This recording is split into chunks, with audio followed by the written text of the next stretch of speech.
beautiful people, welcome back to my channel. I'm so glad you're here today. Today I want to talk about protecting your environment. But before we do, you know what to do.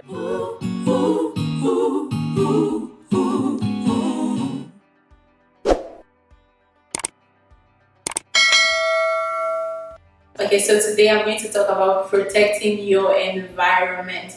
Protecting your environment.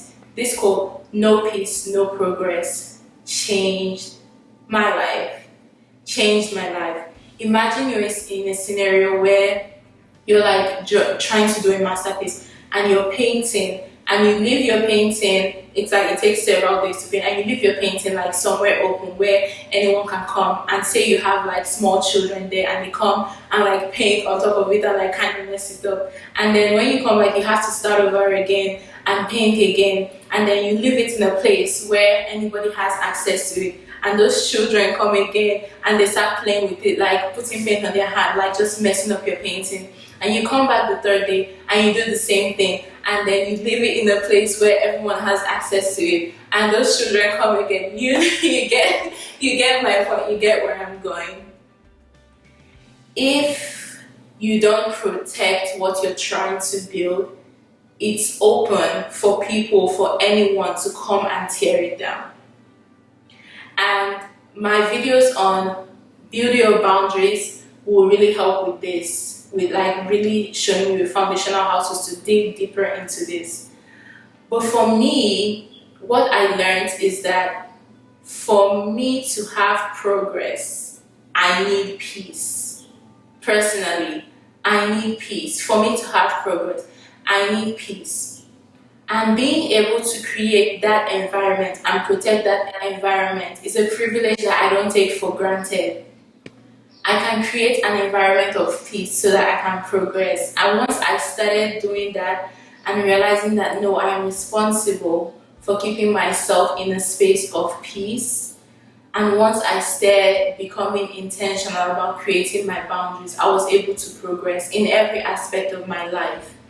This is especially useful when you're going through emotional healing, because the environment you're in probably contributed to what you need healing from. So you have to decide that I'm going to create an incubation, I'm going to create a space where I feel safe enough to heal. One key aspect of this is that you don't need anybody else's permission in order for you to create that space for yourself. You don't need other people's permission in order to create that space for yourself. I want you to just start thinking about that. In the next part of this talk, I'm going to dive into my story on protecting my environment, some mind shifts and some mindsets that I began to have, and how I navigated when other people weren't necessarily on the same page. Until then, don't forget to like, subscribe, leave comments down below. Have you started protecting your environment? Do you feel like your environment is just open? Do you feel like that painter that I described at the beginning, or do you feel like a painter who protects the painting and is able to build up on what they did the day before, instead of just going back, taking 2 steps back, going back and forth, back and forth? Let me know what category you fall into. Leave the comments down below. Hopefully it's able to help someone in their journey of protecting their environment, so we can move forward in the healing that we're setting our minds and our hearts to. Alright, until you see me next time, I hope you stay loved.